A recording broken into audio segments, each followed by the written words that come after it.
Russia और India ने America के साथ बहुत बड़ा खेल खेल दिया है। मैडम, भारत अकड़ गया है, कह रहा है हम रशिया से तेल खरीदेंगे ही खरीदेंगे। अमेरिकी सदर की धमकियों के बावजूद भारत तेल की रूस से खरीदारी जारी रखेगा। अगस्त में भारत के दो शीर्ष राजनयिक चेहरे NSA अजीत डोभाल और विदेश मंत्री S Jaishankar back to back रूस जा रहे हैं। India, given that India has continued to buy oil from Russia, talk about the impact of being at this impasse, specifically with a country as large as India. सदर Trump के बयान के बाद भी हुकूमती पॉलिसी में कोई तब्दीली नहीं लाई गई और न ही तेल की कंपनियों को ये कहा गया है कि वो रूसी तेल खरीदना बंद कर। एक तरफ यूएस की ठुकाई इंडिया कर रहा है तो दूसरी तरफ रशिया कर रहा है। ऐसा बहुत कम होता है कि दो बड़े दिग्गज नेता, मतलब the top 5 out of the top 5 एक साथ एक देश जाए।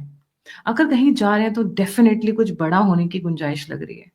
भारत ने अमेरिका को एब्सोल्युटली नॉट कह दिया है और ये भी कहा जा रहा है कि पाकिस्तान को भारत से अपनी खारजा पॉलिसी को कुछ सीखना होगा।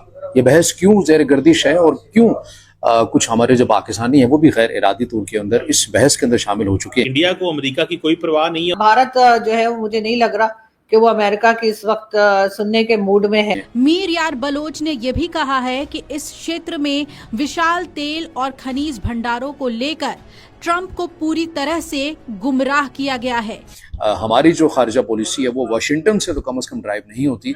हम अपनी खारजा पॉलिसी को खुद ही बनाते हैं और खुद ही तरतीब देते हैं और किसके साथ हमें कैसे ताल्लुकात रखने हैं ये हमें कोई ना सिखाए। ये भारत को बड़ी बाखूबी तौर के ऊपर पता है। हमें तो चलो बाहर बैठे हुए पाकिस्तानी तो खुश हो रहे होंगे फ्रैंकली स्पीकिंग के जी इंडिया अमेरिका के ताल्लुकात खराब हो रहे हैं। अगर ट्रंप बाबू को ये मुगालता है कि वो भारत की फॉरेन पॉलिसी और भारत की इकोनॉमी उसी तरह से चला लेंगे जैसे कि वो EU और नेटो की देशों की चलाते हैं, तो भाई वो नहीं होगा। आज अगर मैं देखूं तो मुझे वही चीजें होती हुई दिखाई दे रही हैं जो कि मुझे लगा था शुरू में कि अमेरिका अच्छा नहीं समझ रहा कि भारत एकदम उसमें से निकल जाए, उनकी बात ना सुने और उनके काबू से निकल जाए। वो तो यही चाहते हैं ना कि जो कंट्री भी हो वो उनके हिसाब से चले, चाहे वो पाकिस्तान हो चाहे हिंदुस्तान हो। तो इसलिए उन्होंने एक स्टेटमेंट दे दिया कि जी ये ऑयल नहीं खरीद सकते और ऑयल लिया तो सैंक्शंस लगा देंगे। ये उन्होंने चाबार पोर्ट के टाइम पर भी यही बात की थी ईरान को लेकर। लेकिन भारत जो है मुझे नहीं लग रहा कि वो अमेरिका की इस वक्त सुनने के मूड में है। हम तो समझ रहे थे कि भारत और अमेरिका के ताल्लुकात जो हैं वो हमेशा ही बहुत अच्छे रहेंगे, लेकिन ये 20 साल के बाद ताल्लुकात भारत और अमेरिका के खराब हुए हैं। आपको क्या लगता है ये जो इंडिया ने, नरेंद्र मोदी ने कहा है हम रशिया से हर कीमत पे तेल खरीदेंगे, आपको लगता है कि इंडिया को अमेरिका की कोई परवाह नहीं है और इंडिया जो है वो उसने ये फैसला कर लिया है कि जो भी हो हमें अपने नेशनल इंटरेस्ट को फॉलो करना है? व्हाट डू यू मेक, या कि आपको लगता है कि ट्रंप धमका सकेंगे इंडिया को? देखिए सर, पिछले मेरे ख्याल है 4-5 साल हो गए कि हम लोग, आप तो खैर मुझसे पहले से इंडियन टीवी ज्वाइन करते हैं, लेकिन ये कि मैंने तो 4-5 साल पहले ज्वाइन किया और उसके बाद यूट्यूब की तरफ आई, सब कुछ हुआ। तो मैंने तो हमेशा से यही देखा कि इंडियन जो फॉरेन पॉलिसी है वो बहुत इंडिपेंडेंट रही है।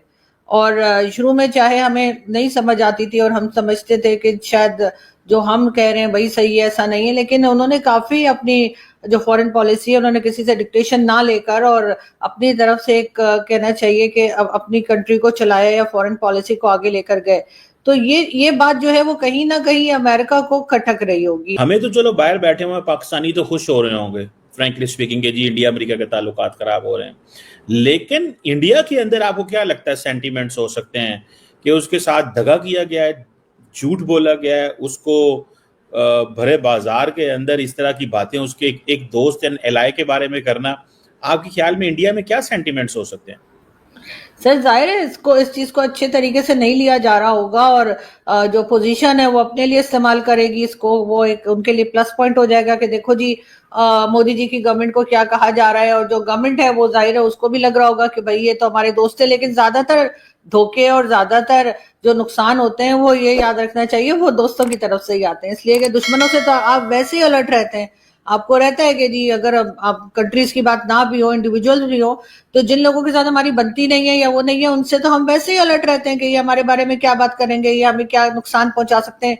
लेकिन दोस्तों के ऊपर तो आपको भरोसा होता है, उनके ऊपर तो आपको यकीन होता है कि ये तो हमारे बारे में ना कोई बात करेंगे ना हमें कोई नुकसान पहुंचाएंगे। तो जब वो नुकसान पहुंचाते हैं तो यकीनन इंसान या कंट्री जो है यकीनन बहुत डिस्टर्ब हुई होती होगी। लेकिन ये कि मेरा ख्याल है कि थोड़ा बहुत अंदाजा काफी पहले से इन लोगों को हो गया होगा।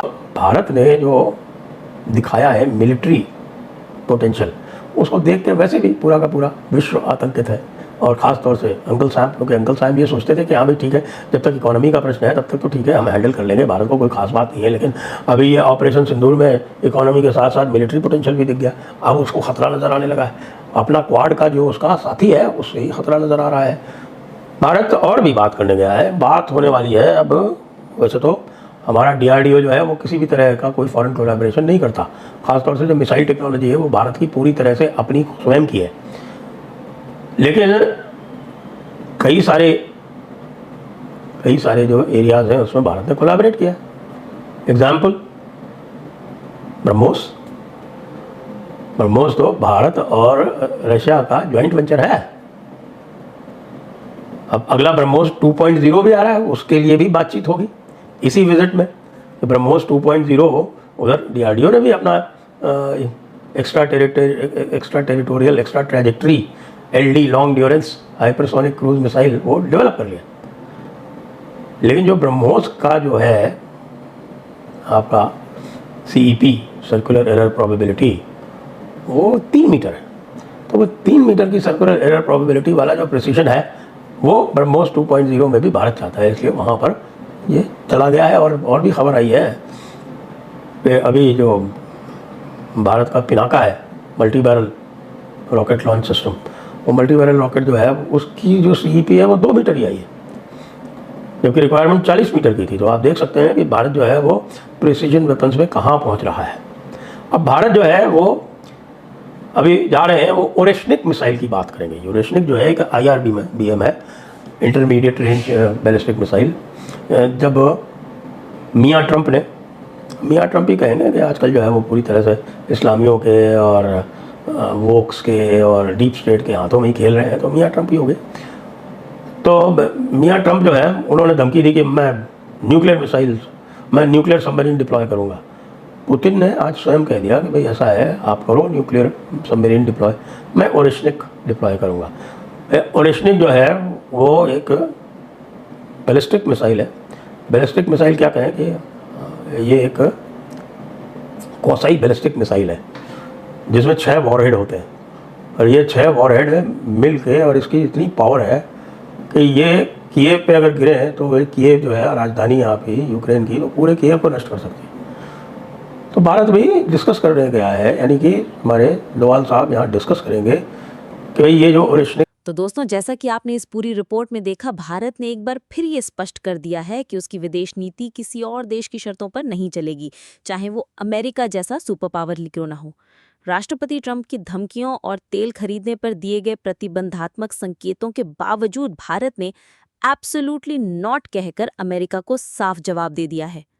एस जयशंकर और अजीत डोभाल जैसे भारत के 2 सबसे शीर्ष रणनीतिक चेहरे का रूस जाना ये दिखाता है कि भारत अब खुलकर अपने हितों के अनुसार विदेश नीति तय कर रहा है, बिना किसी दबाव के। भारत जानता है कि उसकी ऊर्जा ज़रूरतें और रणनीतिक हित क्या हैं और किससे कैसे ताल्लुक रखने हैं, ये वो खुद तय करेगा। भारत की सरकारी और प्राइवेट रिफाइनरीज रोजाना 18 लाख बैरल रूसी तेल खरीद रही हैं, जिससे ये साफ है कि अमेरिका की नाराजगी के बावजूद भारत अपने फैसलों पर अडिग है। और यही वजह है कि अमेरिका, कनाडा और पश्चिमी मीडिया तक भारत की रणनीति की मजबूती को समझ रहे हैं और ट्रंप की आलोचना भी कर रहे हैं। ये मामला सिर्फ तेल का नहीं है, ये भारत की सॉवरेन नीति, रणनीतिक स्वतंत्रता और आत्मनिर्भर विदेश नीति का उदाहरण है। आज भारत को दुनिया की तीसरी सबसे बड़ी तेल खपत करने वाली शक्ति माना जाता है और उसे झुकाना आसान नहीं, खासकर तब जब उसके पास 1.4 बिलियन की जनसंख्या और एक तेजी से बढ़ती हुई अर्थव्यवस्था है। ये पूरी रणनीति पाकिस्तान के लिए भी एक सबक है कि कैसे एक देश अपनी विदेश नीति को आत्मनिर्भर बनाकर ग्लोबल पावर के आंखों में आंखें डालकर बात कर सकता है। अमेरिका की नाराजगी को दरकिनार करते हुए रूस के साथ संबंध मजबूत करना एक बड़ा भू राजनीतिक कदम है और ये आगे चलकर पूरे क्षेत्रीय संतुलन को प्रभावित कर सकता है। तो दोस्तों, अब आपसे सवाल है कि क्या आपको लगता है कि भारत का ये स्टैंड उसकी अंतर्राष्ट्रीय स्थिति को और मजबूत करेगा? क्या भारत का ये एब्सोल्युटली नॉट अमेरिकी दबाव की राजनीति को खत्म कर सकता है? अपनी राय हमें नीचे कमेंट सेक्शन में ज़रूर बताएं। अगर आपको ये वीडियो पसंद आया हो तो इसे लाइक करें, अपने दोस्तों के साथ शेयर करें और चैनल को सब्सक्राइब करना ना भूलें, ताकि हम आपको ऐसे ही दमदार और तथ्यपूर्ण रिपोर्ट्स लगातार देते रहें।